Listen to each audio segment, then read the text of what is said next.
رحم الله من قرأ سورة المباركة الفاتحة. بسم الله.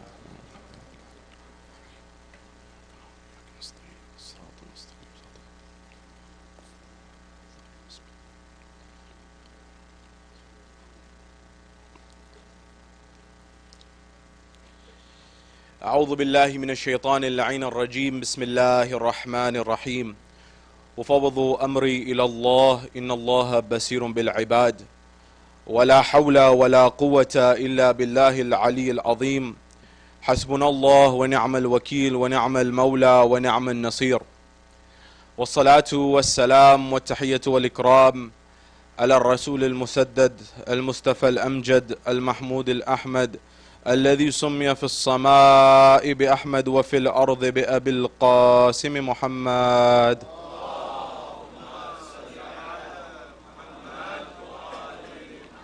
وعلى أهل بيت الطيبين الطاهرين المعصومين المظلومين المنتجبين الذين أذهب الله عنهم الرجس وطهرهم تطهيرا.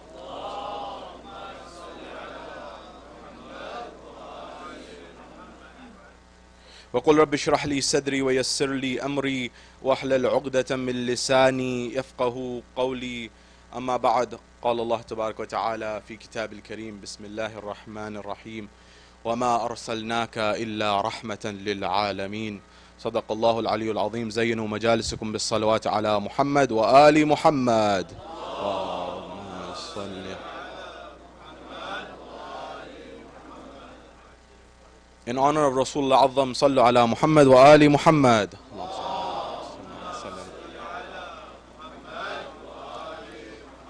And for the hastening of the reappearance of Imam Sahib al-Asr wa Zaman, sallu ala Muhammad wa ali Muhammad.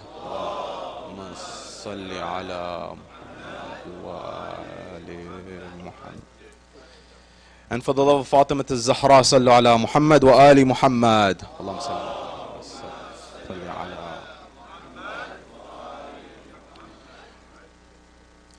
My respected scholars, elders, brothers and sisters in Iman, salamun alaykum jami'an wa rahmatullahi wa barakatuh. Question: who is Muhammad? Keep that question in the back of your mind, inshallah, we'll return to it. When mankind looks for a role model, when humanity looks and seeks for individuals to follow, is it possible for one individual to embody and encompass every trait that a human being can aspire to? That means that when I look for a role model, when I look for someone to aspire to, someone looks at, for example, an athlete and looks and wants to aspire to that athlete in a particular domain.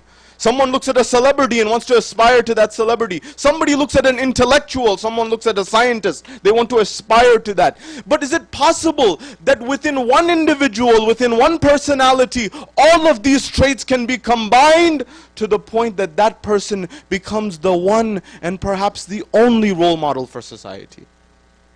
Tonight I'm here to make the case and the argument that that personality, that individual is none other than Muhammad Mustafa sallallahu alayhi wa alihi wa sallam.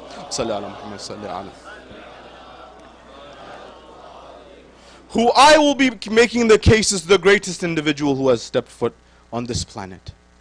And I will be giving evidence. And don't take my word for it. We will go through the philosophers, we will go through the Orientalists, we will go through everyone.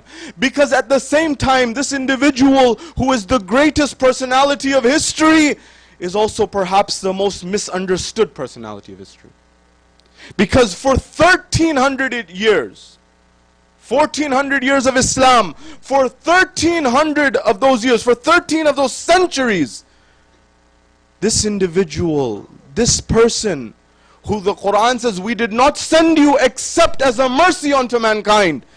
This individual has been the target of slander, the target of misinformation, the target of misunderstanding by so many people who did just that. They didn't understand him. And they began to give allegations towards this individual. Therefore, I want to look at the life of this beloved Prophet. What was his ethos? How did he live his life? What was his mission? What was his focus? And in this analysis, we must look at the external dimension, what others say about the Holy Prophet who are not Muslims, and how those allegations throughout history have always been the same. It's nothing new. The ones in the Middle Ages and the ones in the modern ages, they all had the same allegations. And they all had the same fingers that they were pointing towards the beloved messenger. We will answer those. Issues about violence, was he a warmonger? Issues about his marriage, was he always trying to marry whoever he could? Answers to those questions. Materialism, was he interested in this world? The same three allegations always come forward with respect to the external. And with respect to the internal, unfortunately, we live in an era and time where in the past this was not necessarily something we would have to do. I would not have to explain to other Muslims the position of the Holy Prophet. But today, unfortunately, we have gotten to an era and a time where I have to explain to other Muslims what is the fadila and the merit of the Holy Prophet. How did we get to this stage? How do we get to this level? Therefore, we'll look at these questions. What is the status of Rasulullah within Islam in the eyes of Muslims? What is the status of Rasulullah in the eyes of Allah subhanahu wa ta'ala? Why was this world created? What is it that the Holy Prophet was aspiring to? Is the Holy Prophet alive? This is a question. Or is he dead according to some Muslims today? Does the Prophet have the ability to help you and I? And what is the Holy Prophet's benefit in this age and time? Because I tell you, we live in an era and time that every few years this happens, especially in the post 9/11 era, where people come forward and say that Islam is in contradiction to the modern world. Is that what the founding fathers of America thought? Is that what those people who established this country thought? And why is it that certain people have a free pass with respect to saying whatever they will about Islam in our modern world? There's a total double standard with respect to Islam. And this is not my words, these are the words of academics. Therefore tonight, in the brief moments that we have together, I want to look at the personality of the Holy Prophet, glimpses of his life, so that we can understand and also respond to others who don't understand him, but also so that we can implement some of his traits and attributes in our lives, so that we can be better individuals within Islam as Muslims, and overall better humans, inshallah. This is our focus for tonight. Sallu ala Muhammad wa ali Muhammad.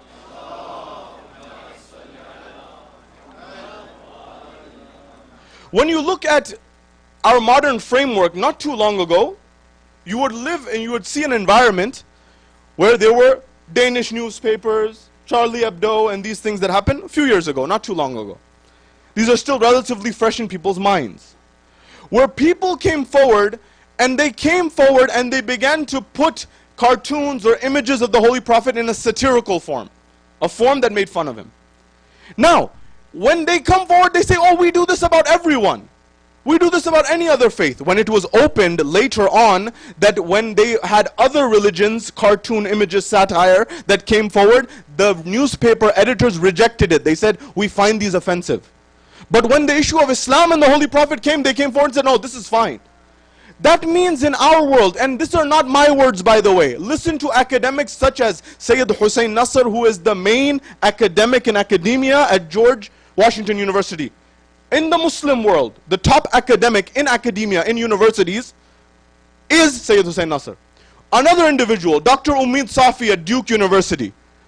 All of these academics who are professionals in this space, they say that with respect to any other religion, if I go towards Judaism, forget about Judaism. If I go towards Christianity, if I go towards Buddhism, Taoism, any other faith, and I try to poke at their sacred individuals, they will all come after me. All those communities. But somehow we live in a world and a time, not my words, their words, that there is a free-for-all for everyone to go after Muslims. It's a complete double standard, and especially the Holy Prophet. We must understand what is this dichotomy, because I tell you, there were others who came forward and actually had some understanding of the Prophet, at least some cognizance, some ma'rifah. Who is an example of this? Dr. Michael H. Hart, a famous astrophysicist or an individual who has written a very famous book called 100. The most influential people in history. Don't take any conclusion until I've completed this point. Why? In his book, The 100 Most Influential People in History, this astrophysicist and historian, He puts the 100 most influential people in history. And in his list, the top 5 individuals that he puts on his list, number 5 is Confucius, number 4 is Buddha, number 3 he puts Jesus Christ, number 4 he puts Isaac Newton, number 1 he puts Muhammad Mustafa sallallahu alayhi wa sallam.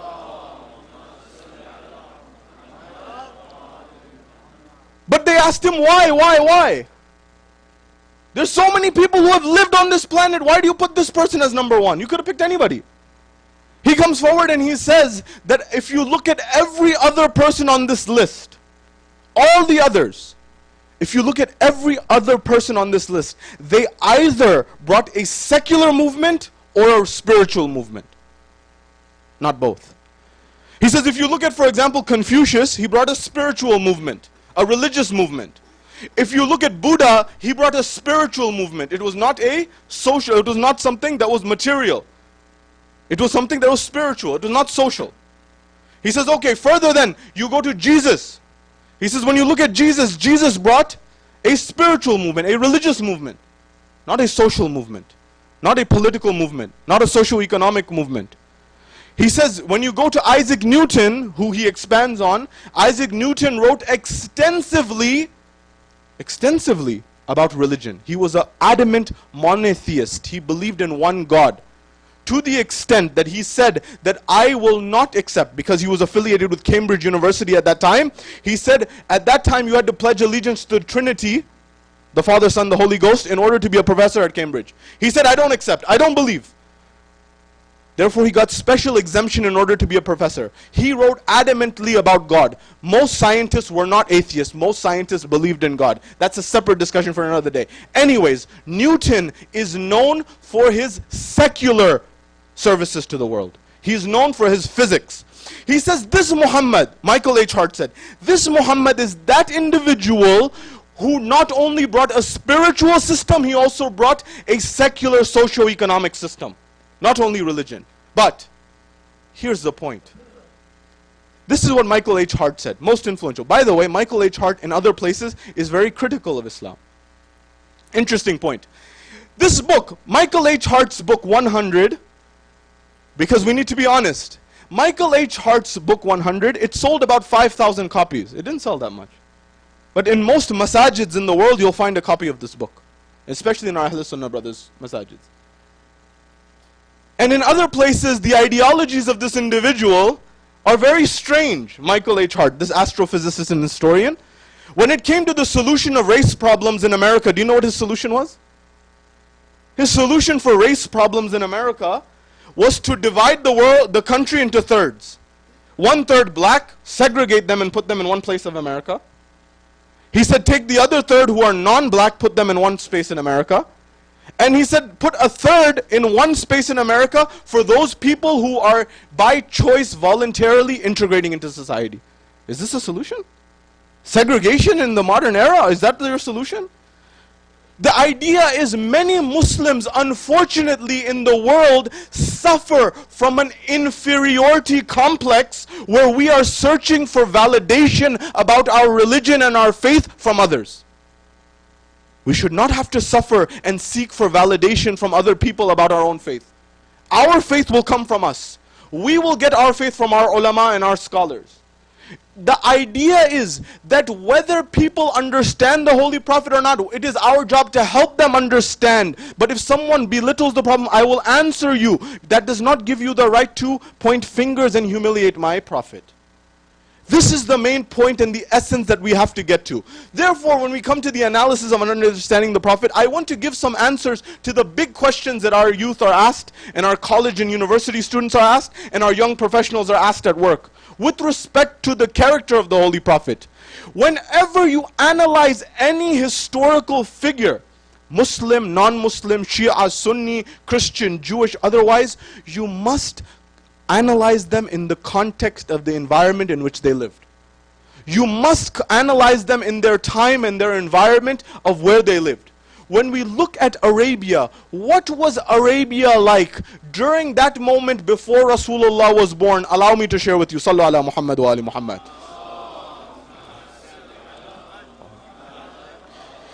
The state of Arabia was such in that era and that time that infanticide was rampant.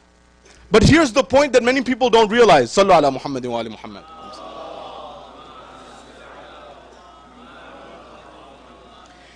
Infanticide, there was a heavy dominance for a male-born son. Unfortunately, this still exists in some communities in the world. At that time, if a daughter was born, the probability of that daughter surviving was very low.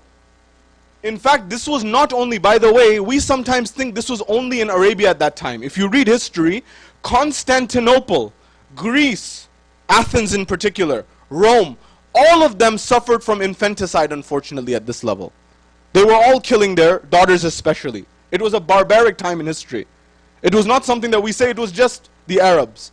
Furthermore, when you look at that era and that time of the Prophet, before Islam and before the announcement of the Islam, were those pagan Arabs who were idolaters, did they believe in Allah? It's an interesting question. If you look at history and you look at the narrations, you will find that they actually believed in Allah. They had an idol by the name of Allah. In fact, when the root word, in order to understand where that word Allah comes from, scholars say it is a contraction of two words. Al, meaning the, and Ilah. Ilah meaning deity. When they contracted these terms, they came up with Allah. Ilah, Al, and Ilah. That became Allah. They believed, according to the pagan Arabs, that Allah for them was that the deity. If you add the two words together, the deity. What does the deity mean? They said Allah was that individual who created the heavens and earth, who created the universe, but he had created it and taken a back seat. Meaning he didn't get involved in our affairs. He didn't get involved in our life. He didn't get involved in our ups and downs. There was no point in praying. You had to go through the other gods and other idols, Lat, Manat, Uzza, Hubal, that they had created. You had to go through them to get to Allah. That's what their belief system was. Furthermore, at that time, did they also do pilgrimage before Islam? They did pilgrimage. As you know, when they used to come to Mecca, they used to come to Mecca for pilgrimage. It was a city center where all the people used to gather. In fact, Christians of that time used to do pilgrimage with the pagan Arabs. The idea was, Islam came and told them it wasn't just about it wasn't just about Allah, it was about La ilah. It was about to say there is no God except God. This is what was the changing paradigm and the changing dynamic of that era and that time. Children at that time were suffering. The Holy Prophet came and brought this forward in such an environment, raised as an orphan, an individual who in fact, it's probabilistic according to historians, it's possible according to what they say. Of course, Allah subhanahu wa ta'ala's mission and His plan will happen. But according to historians, it's possible that the greatest individual that ever lived on this planet may not have existed. Why? If you read the history of the people of Arabia and you read the history of the life of the Holy Prophet, the grandfather of the Holy Prophet, Abdul Muttalib. Abdul Muttalib was the one who re-excavated Zamzam. You know the water spring by the Kaaba? At that time, if anyone had access to water in Arabia, in particular Hijaz, anyone who had access to water, it is as if they had hit gold. Because that's where all the other Bedouins, the migrant communities would come and get water from. And the water that was Zamzam was the most central water. On top of that, it was the best tasting water. It was as if he had hit gold. When he had re-excavated and he had opened Zamzam, Abdul Muttalib, the grandfather of Rasulullah, do you know what happened? Imagine you hit gold on your property. And there's even a slight dispute. You're going to have neighbors coming, oh, I think this is like 1 centimeter is on my property. I think I have some right over this on you. The same was happening. The Arabs said, no, we have a claim on this Zamzam. We have a claim on Zamzam. We have a claim on Zamzam. They all gathered. And they said, we want Zamzam. At that point in time, historians say, Abdul Muttalib says, very well, I will make a wager with you all. What's the wager? He says that if I have 10 sons, I will sacrifice one of them to my Lord.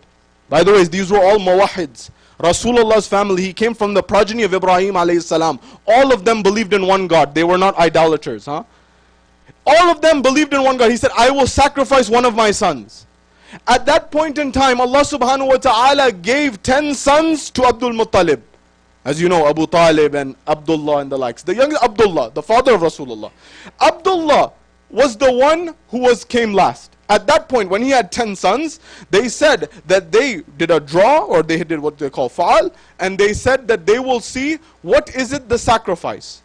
And every time the name came forward of Abdullah, the son of Abdul Muttalib. At that point in time, the sacrifice came forward that he must sacrifice. Historians say that Abdul Muttalib became prepared to do the sacrifice.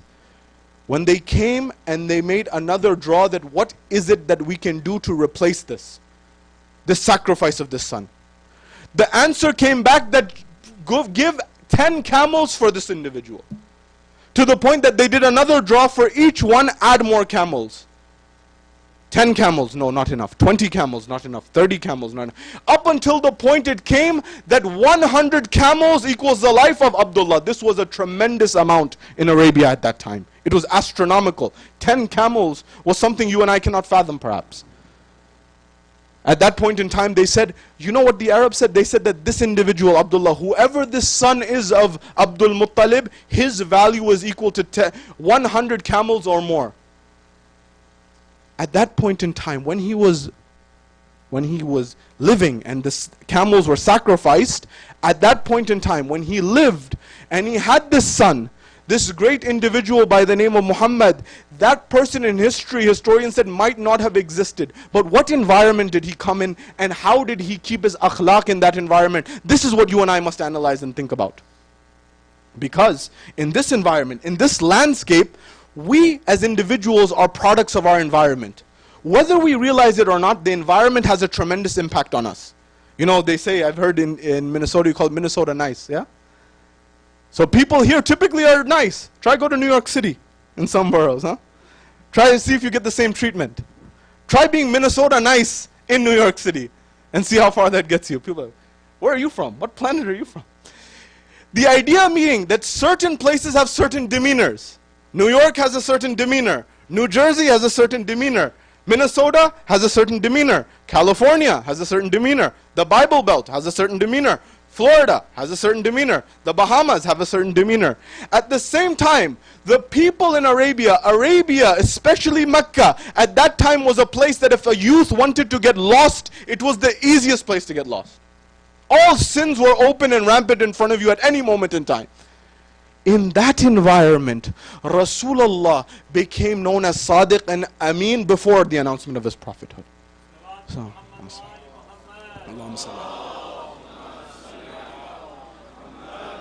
this is testament to the greatness of this individual. But I want to come to some of the allegations. Some of the allegations that come forward with respect to outsiders, with respect to the personality of the Holy Prophet. One of the allegations that comes forward with respect to the Holy Prophet is that he was somebody who was a warmonger. Or they say that for 10 years or for 13 years in Mecca, there was no wars. But 10 years in Medina, war after war after war. Badr, Uhud, Khandaq, Khaybar, all of them in Medina after they made the migration. They say, the allegation they say is, when Muhammad was in Mecca, there were few people, not many people. But when he came to Medina, he got some power. When he got power, as soon as he got power, he started to trample over others. And he started becoming a warmonger. What's the response to this? What's the solution to this? What's the answer to this? When we come to the answer of this, indeed, Rasulullah had little numbers in Mecca. When they came to Medina, they had more numbers, no doubt about it. And you're right, there were wars. Badr, Uhud, Khandaq, Khaybar, they all happened, no doubt about it. But when Rasulullah had the most power, when he was at his peak of influence, when he was at his peak of strength, what was that moment? The conquest of Mecca. When the conquest of Mecca happened, Rasulullah had the strongest army, and he could have trampled over those people who were his stiffest and harshest enemies, those people who put economic sanctions on him, those people who led to the death of his wife Khadija, those people who led to the death of his uncle Abu Talib. Those people were right in front of him. They were in front of the swords. Rasulullah could have crushed them. What did he do? He forgave all of them. He forgave every single individual. I thought you said he was a warmonger. I thought you said he was someone who was trying to crush people and leave them annihilated. No. When he had, and he himself said his greatest accomplishment was a war? No. He said his greatest accomplishment was a peace treaty called Hudaybiyah. Allahu Akbar. You say he's a warmonger? At what moment did the Holy Prophet not try to establish peace through a peace treaty first? At every moment he tried. Furthermore, they say about his marriages, oh, he's someone who wanted to get married a lot, huh? In his youth, in his young age, that one individual who he married, Khadija, the mother of Fatima al-Zahra, when he married Khadija, did he marry any wife with her? And when he's older, in his old age, you're saying that now he has some interest in marrying others? The answer is very clear. Rasulullah only married other individuals after Lady Khadija in order to get the tribes together and in order to bring the Muslim Ummah together. That's it. Third and fourth, with respect to what they say he did this for materialism, for material gain. He wanted to become wealthy. He wanted to become powerful. What's the answer to this? Some Orientalists come forward. He wanted power. He wanted wealth. He wanted money. What's the answer to this? When Rasulullah, in the early days, the Quraysh, they sent to Abu Talib, they said, Abu Talib, the uncle of Rasulullah, the father of Amir al-Mu'mineen, at that point in this time, they said, Abu Talib, tell your nephew, talk to him. If he wants money, we'll give him money. If he wants marriages, we'll give him marriage. Whatever he wants, we'll give it to him. Just tell him to stop messing with our belief system. Just tell him, stop saying this La ilaha. Stop that. We'll give him whatever he wants. What did Rasulullah say at that moment? When everything was on the line. When everything was on the line, Rasulullah gave a historic statement. He said, even if you put the sun in my right hand and the moon in my left, I will not stop from my mission. This person wanted worldly gains? What's a further response to this? Which historians, all Muslim, non-Muslims have said, that after Rasulullah was at his peak, after Islam had established everything, after Islam had gone through all of the depths of success, in Medina, in those last days before he died, the clothing of Rasulullah, in fact the sandals of Rasulullah, his clothing was just as simple as when he started his mission. The way he ate, the way he talked, the way he walked, every aspect of his life was as simple, if not more simple than when he started. Because as you know, before his announcement of prophethood, he was a very successful businessman. He was a very successful merchant. He was someone who had gone through all the trade routes from Yemen to Syria, and he is someone who had done very successful business, to the point that historians say that every individual who did business with Muhammad, they said that we wished that we would do business with him again, and he still came back with 3 times the profit as anyone else. This was the personality of the Holy Prophet, yet some people still don't understand. Why is it for 1300 years certain people such as who? Such as Dante. You know Dante's Inferno, the Italian writer of the pre-Renaissance era? He has consistently criticized Rasulullah in his Inferno, Dante's Inferno. At the lowest level of hell he puts Rasulullah. Who else? Martin Luther. You know Martin Luther? Not King, huh? The one before. Martin Luther of the Protestant Reformation that caused the Protestant movement. You know Christians, they're Catholics and Protestants.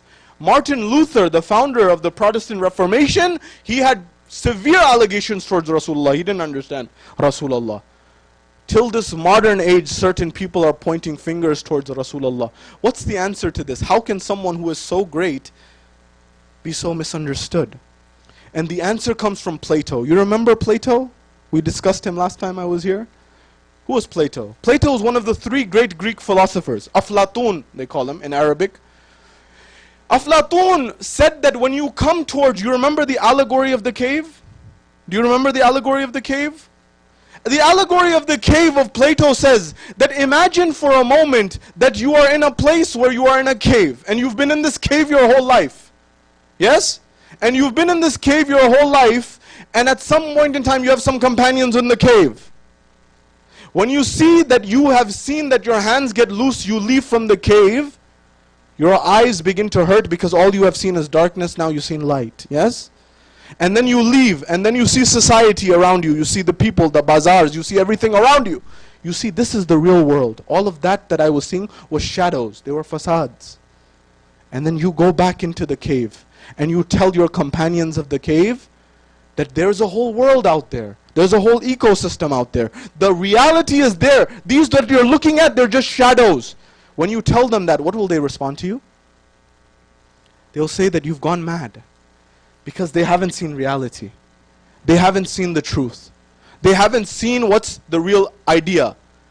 This is what happened with respect to Rasulullah. Too many people misunderstood Rasulullah. I am just about to give a proof for our next generation to understand why we believe in Nubuwah and why we believe in the system of Imama. I'm about to explain this to you, inshallah. Sallu ala Muhammad wa ali Muhammad.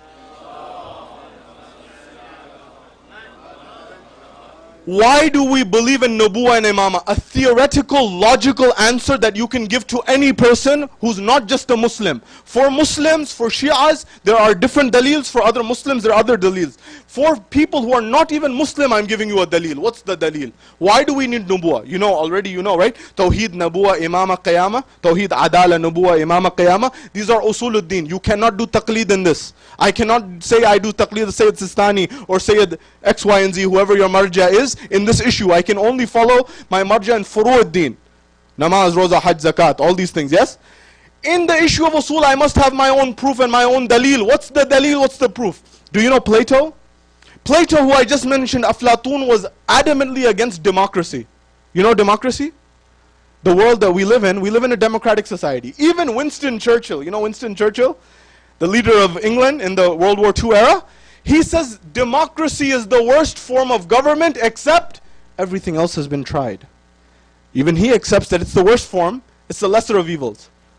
Do you know why Plato said it's something that's wrong? There's a challenge, there's a problem with democracy. Why?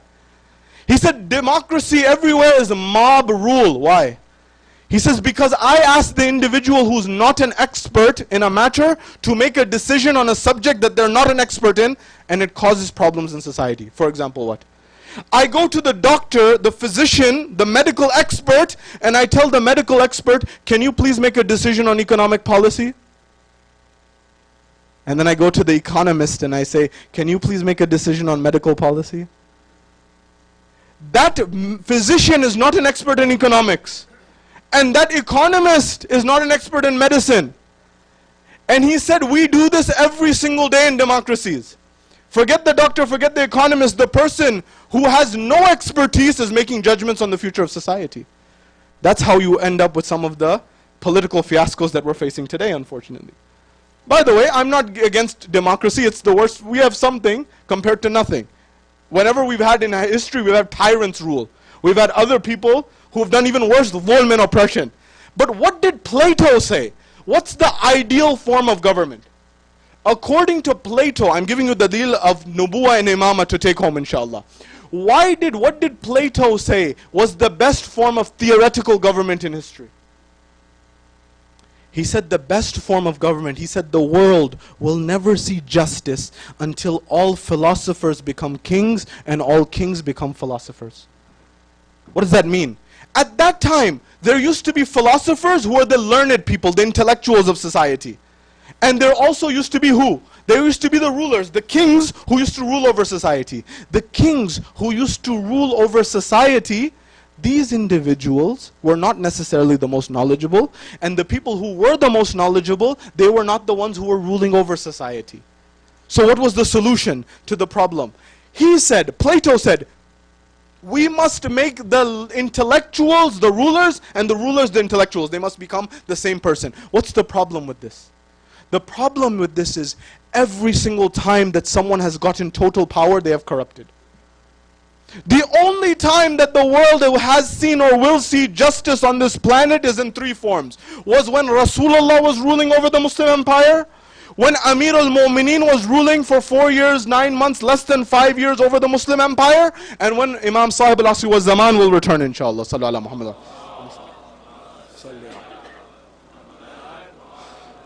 Plato said this. Plato said the theory. In Islamic philosophy, Muallim al-Awwal is known as Arastu. Aristotle is called Muallim al-Awwal, the first teacher. Muallim al-Thani is someone named Farabi. Farabi was either Turkish or either Persian. There's a debate.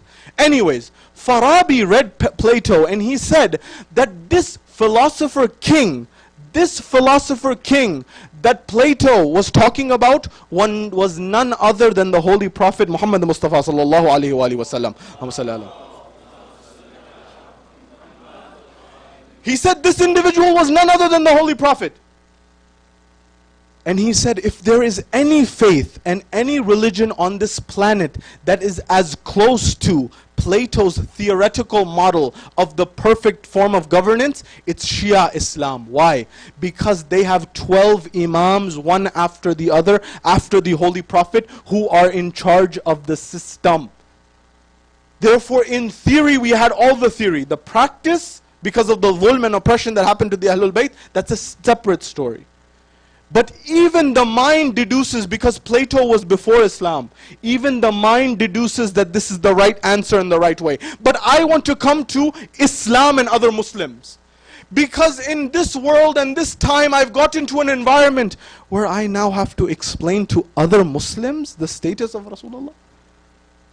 Where Rasulullah, there's a question about the status of Rasulullah, where some Muslims have come forward and say, oh, don't say Ya Muhammad. You know, even there's knots that say Ya Muhammad. They say don't say Ya. Why? You know, in my neck of the woods, and I'm sure it's similar in some other parts of the world, we have countless masajids. You know, not in one of them you can have the Mawlud of Rasulullah, the Mawlid, his celebration of his birth. Forget his death, martyrdom, that's far away. Why? How did we get to this place? How did we get to this point? What happened? Was it not that Allah said, Lawlak, Hadith Qudsi accepted by all Muslims, Lawlak, lama khalaqtul aflaq. Allah subhanahu wa ta'ala is saying about Rasulullah, O Muhammad, if it was not for you, we would not have created the heavens and earth. Hadith Qudsi accepted by all Muslims. What happened to you? Where you're saying, I cannot even say Ya Muhammad. Why? Do you know what they say? Ya is a statement that you say, Oh Muhammad. Oh is a statement that you say to someone who is alive. And Muhammad is not alive? Ajib. Very strange methodology. Because Muslims accept that that individual who is killed in the way of Allah subhanahu wa ta'ala, who is shaheed, who dies a martyr, that individual is alive. But Rasulullah is not alive? It's very strange. You know, this is not the majority opinion of Ahl Sunnah wal Jama'ah, our brothers in Islam, other non-Shi'as. There has been one ideology that has gone over other ideologies. The idea amongst our brethren was always the same. Rasulullah is hayyun fi qabrih. He is alive in his grave. Our Ahlul Bayt alayhimus salam were asked, our sixth Imam and other infallibles were asked, the Ahlul Bayt alayhimus salam, when they are martyred, when they die and they are buried, are they in their graves or not? For our Ahl Sunnah brothers, it's very clear. The Prophet, according to the majority of them, he is alive in his grave. Some have now come forward and taken the minority opinion and imposed it on the majority and said that he is not alive. That's a minority. What is it within our faith? Within our faith, we have a tradition from our sixth Imam that is very clear, and our scholars have alluded to, that whenever one of the ma'asumeen is buried, for 3 days, their body does not stay in their grave more than 3 days. The soul, the bones, the flesh are lifted by Allah subhanahu wa ta'ala to the heavens, to the arsh of Allah subhanahu wa ta'ala. Now, the scholars say, we still respect the place where they are buried because the angels visit and they do their ziyarah, and the body of the Ahlul Bayt had touched that space and time. Those people, so when we go for the ziyarah of the Ahlul Bayt alayhimus salam, there is tremendous blessing there. Furthermore, our sixth Imam was asked, he said, the questioner said, Yabna Rasulullah, if someone goes to the grave in the dharih of Aba Abdullah and they were to take him out of his body, if they were able to, it's a theoretical question, Hasha lillah, na'udhu billah. He says, what would he see? Or if you were able to go in his grave, what would they see? He says, it is a big question that you've asked. The Imam says to him, it's a big question you've asked, and an amazing question. He says, if someone were to go into the grave of Syed Shahadat, he would find him alive, because he's a martyr in the way of Allah subhanahu wa ta'ala. But he sits on his arsh, on his throne, and he looks over his zawar, the people who go for the pilgrimage of Syed Shuhada, and he knows their names and their ranks, and he does shafa'ah for them on their behalf. These Ahlul Bayt alayhimus salam, inclusive of the Holy Prophet, are the reason, especially the Holy Prophet, is the reason why this world exists. The fadail and the fadila of Rasulullah knows no bounds. Why? We are told when Rasulullah goes for the Mi'raj, his heavenly ascension, when he goes for the heavenly ascension, which is a beautiful discussion for interfaith dialogue for my brothers and sisters. Why? Because when Rasulullah went for the Mi'raj, when he went for the heavenly ascension, he met the different prophets, which other faiths hold revere, in reverence, which other faiths hold in reverence. He met Musa, he met Ibrahim, he met Jesus, he met all these prophets. They say, wow, we never knew that. Nonetheless, when he gets to the height, when he gets to the peak, when he gets to the highest point, at which Jibreel says, Ya Rasulullah, I cannot go forward from here. I cannot go further. The Quran says, قَابَ قَوْسَيْن أَوْ أَدْنَى, that he got 2 bows distance or less. Jibreel said, Ya Rasulullah, I cannot go further than this. Imam Fakhruddin al-Razi, who's an Ahl Sunnah scholar, he's not Shia, but he's an individual who Ayatullah Wahid al-Khurasani, who's one of our great scholars today. He says, if you take all the ulama of Ahl Sunnah, put them on one side, and you put Fakhruddin al-Razi on the other side of the scale, the knowledge of Fakhruddin al-Razi is more than all of the others combined. Sahib al-Tafsir al-Kabir, Fakhruddin al-Razi says, why did Allah say 2 bows or less distance? He says that he used this because of the state of the Arabs before Islam. What was the state of Arabs before Islam? Whenever 2 tribe leaders wanted to declare their peace, whenever 2 tribe leaders wanted to say that they are together, what did they do? They would come together, tribe A, tribe B, and they would put 2 bows together. When they put the 2 bows together, they would take 1 arrow, and they would put that 1 arrow together and shoot it together in the distance. It was a symbolic gesture. They were saying that your peace is my peace, your war is my war. Therefore, Fakhruddin al-Razi says that Allah subhanahu wa ta'ala was saying to Rasulullah, Ya Muhammad, 2 bows or less. Why? Because I am saying symbolically that, O Muhammad, your peace is my peace, your war is my war. Allahu Akbar.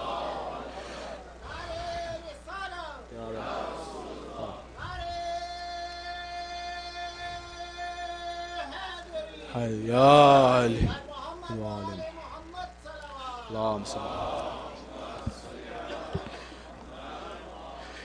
This is a further discussion about the status, the highest level of Risala, the highest level of messengership, the highest level of Nabuwa, the highest level of mankind is Rasul al-Azam. There's no higher status that we have seen. The greatest teacher in history was Rasulullah, and the greatest student who only had 1 teacher was Ali al-Murtada. His teacher was Muhammad. Sallu ala Muhammad wa ala Muhammad.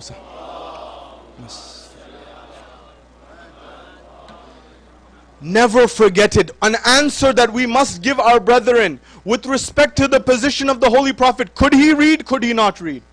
This is the big question that people ask within Islam. Could Muhammad read? Not only within Islam, outside of Islam. These answers need to be given. Why?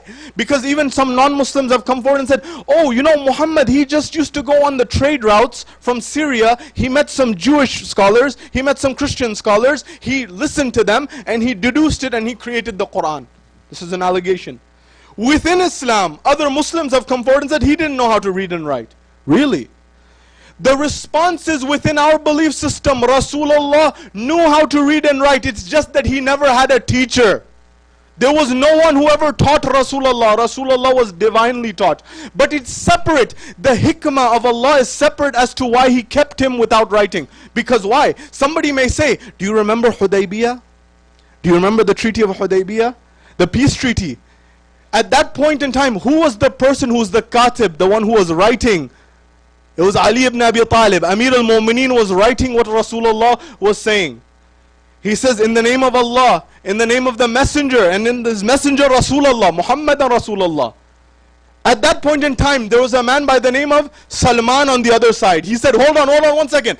I don't believe that you're Muhammad Mustafa. I don't believe that you're Rasulullah. I don't believe. If I was believing, we would not have this peace treaty. We would be on the same page. At that point in time, Rasulullah looks to Amir al-Mu'mineen. He says, Ali, wipe out Muhammad and Rasulullah. He says, Ya Rasulullah, I cannot do this.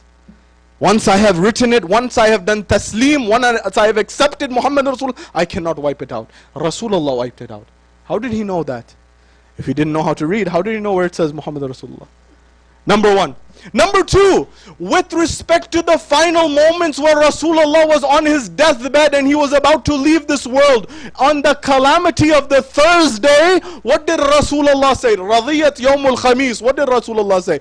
Give me a paper and pen so that I can write something for you so you do not go astray after me. Question, how did Rasulullah ask for paper and pen for something to write if he did not know how to read and write? It's a question. How did he do that? Now the answers from the ulama are interesting on this issue. When Rasulullah said this, in our belief system, Rasulullah never had a teacher. He knew how to read and write. And there are many dalils for this. But when Allah kept this hikmah that he did not make the Holy Prophet someone who wrote. Why? Because if he was someone who had a teacher, or he was someone who wrote himself, they would say, oh, he has just picked this up from Syria and from other Jews and Christians, and he made his own book. The miracle of the Quran may have been undermined. Therefore, Allah kept this hikmah, this wisdom, to make sure he doesn't write. Our scholars say, when Rasulullah said that give me a paper and pen so that I can write something for you, it was that he was saying, if you look at the Arabic in Balagha, in terms of what the scholars have said, the scholars have said Rasulullah was saying that get me ink and paper so I can get one of my people to write something for you. Amir al-Mu'mineen was there. So that means the same way Rasulullah used to do it in the past, he would ask Amir al-Mu'mineen or someone else there to write on his behalf. But he knew how to read, he knew how to write, because there are proofs and evidence. But the idea is Rasulullah was kept away from writing so no one could undermine the Quran. Never think that Rasulullah was uneducated. Never think he was not taught by anyone. That's different. But never think that he was ignorant. No way. Rasulullah is that spring through which all knowledge emerges. That is where we get our knowledge. That is how we get forward. Therefore, my dear brothers and sisters, this beacon, this is all the fadila, and I'm coming to a conclusion.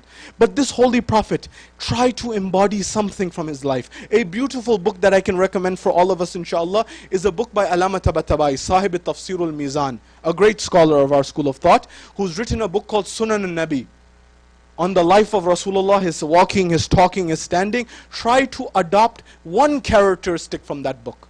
The ulama of akhlaq say, read one tradition from that book, close the book, try to apply that in your life. Don't open the book again until you apply that, and then go to the next one. It will change your life. It can potentially change your life, because this is the world. I said to you, every environment has a drift. And the drift of our environment may be taking us towards deen or away from deen. We have to see if our society takes us towards, and if it's not taking us towards Muhammad wa ali Muhammad, we must strive to get there. Why? I tell you a beautiful story, inshallah, in conclusion. Sallu ala Muhammad wa ali Muhammad.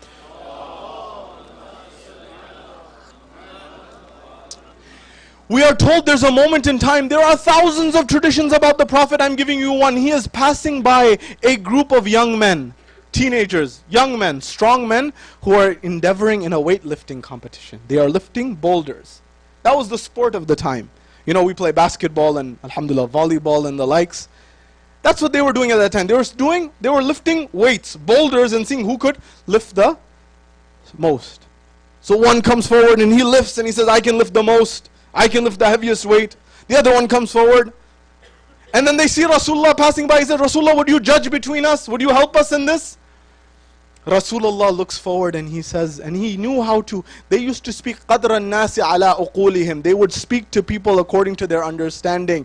They said, the strongest of you, the most powerful of you, is not the one who can lift the most weight. The most powerful and the strongest of you is the one who can control their nafs, the one who can control their soul. their desires, their heart. My dear brothers and sisters, there was not a single person in Arabia for the 40 years that Rasulullah lived in Mecca before his announcing of prophethood. There was not a single person who could come forward and say, I saw Muhammad do this wrong, I saw Muhammad do that wrong. Every single person accepted that Rasulullah had the best akhlaq, sadiq and ameen, even before his announcement of prophethood. We live in a world and a time where we have some freedoms, maybe too much freedom. The things that happen, I am saying this at a very pivotal time because Ayyam-e Aza are ending. Muharram Safar are ending. The real work does not end here, the real world work begins here. This is where we must dedicate our time. To revive our hearts with the Quran, with the Ahlul Bayt, with spirituality. There are many distractions for our youth today. I've told you before in the past, the university environment is wonderful, but that 5-mile radius around university is not the best environment. Today, the modern world has come to our own homes. We don't have to go anywhere with these digital devices. They're good, but control. Sometimes our youth are going out. There are some very big challenges. Alhamdulillah, you have a beautiful facility here utilizing this, and you are, alhamdulillah. But be very careful of some of the challenges that we are facing. We must be we must strive to be, if not like the Ahlul Bayt, like the companions of the Ahlul Bayt at least. Like Miqdad, like Salman. And for the sisters like Fidda. And those people who had ma'arifah. Rasulullah is the ultimate individual. I'm leaving everything. I had much to say. I'm concluding here. Rasulullah, I mentioned to you on the calamity of the Thursday. Ibn Abbas used to say that Allah radiyat yawmul khamis, the calamity of Thursday. They said, this is Ahlul Sunnah traditions. What happened on the Thursday, the calamity of the Thursday? He said it was that moment when Rasulullah was asking for a paper and pen and we didn't give it to him. If he had gotten that, we would not be suffering the way that we are suffering. Rasulullah at that moment, he says, give me an ink and paper so that I can write a nasihah for you, some advice for you. At that moment in time, we are told, somebody came forward and he said that he has just gone delirious. He is suffering from illness. We have the Quran, Hasbuna Kitab Allah. The book of Allah is sufficient for us. That never got written. At that point in time, Rasulullah told all of those who were in front of him, go away from me, I don't want to see you. I don't want to see you. He had already said that anyone who does not go in the Jaysh of Osama, who does not go with that individual towards the battlefield, curse be on that individual. They didn't listen. They began to plot. began to plot. And in Rasulullah's body, we have traditions that say that his body began to get the effects of certain poison, and it began to hurt him to the point that his blessed body and his blessed soul left and departed from his body. At that moment in time, we are told that Ali al-Murtada, Imam Amir al-Mu'mineen, he gave ghusl, he gave kafan, he gave everything to Rasulullah in order that Rasulullah was taken care of. He gave him the proper burial. He gave him everything. But the heart of Fatima al-Zahra, the daughter of Rasulullah, she would cry after Rasulullah. She would cry so much. Do you know what they had said? The Arabs, the people of Medina, they said, oh Ali, tell your wife Fatima that either cry in the day or cry in the night. But she keeps crying day and night. We are not able to sleep. Fatima al-Zahra cried. She said, صُبَّتْ عَلَيَّ مَصَائِبٌ لَوْ أَنَّهَا صُبَّتْ عَلَى الْأَيَّامِ صِرْنَ لَيَالِيَا. My father, Rasulullah, Fatima al-Zahra says, my father, after me, those musibah, those calamities fell on me, that if they fell on the dark, on the days, they would have become the dark nights. Ajrukum ala Allah. Ajrukum ala Allah. I have been requested to recite some musibah in Urdu for our elders. At that moment in time, we are told that I will say, Dast basta hath jod ke main arz karunga, Rasool Khuda, aapko ghusl bhi mila, aapko kafan bhi mila, magar aayi hai Karbala, aapne hi to kaha, Husainu minni, wa ana min al-Husain, aapka नवासा حسين شهيد كربلاء الشمر بن ذي الجوشن सीने पे सवार है कुछ कदम दूर ज़ैनब औलिया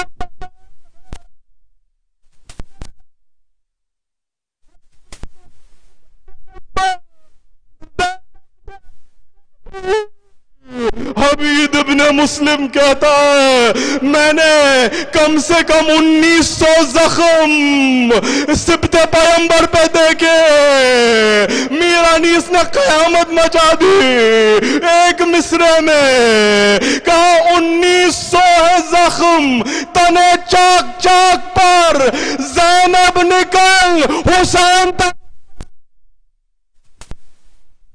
1900 जख्म तने चाक चाक पर, ज़ैनब निकल हुसैन तड़पता है खाक पर। सल्लल्लाहु अलैका या रसूल अल्लाह, सल्लल्लाहु अलैका या अमीर अल-मुमिनीन, सल्लल्लाहु अलैकी या फातिमत ज़हरा सय्यदत निसाइल आलमीन, सल्लल्लाहु अलैका या हसन अल-मुज्तबा, अस्सलामु अलल हुसैन व अला अली इब्न अल हुसैन व अला औलाद अल हुसैन व अला अस्हाबिल हुसैन, खुसूसन सय्यदी व मौलाय अबुल फज़ल अल अब्बास इब्न अमीर अल मुमिनीन मातम हुसैन या हुसैन या हुसैन।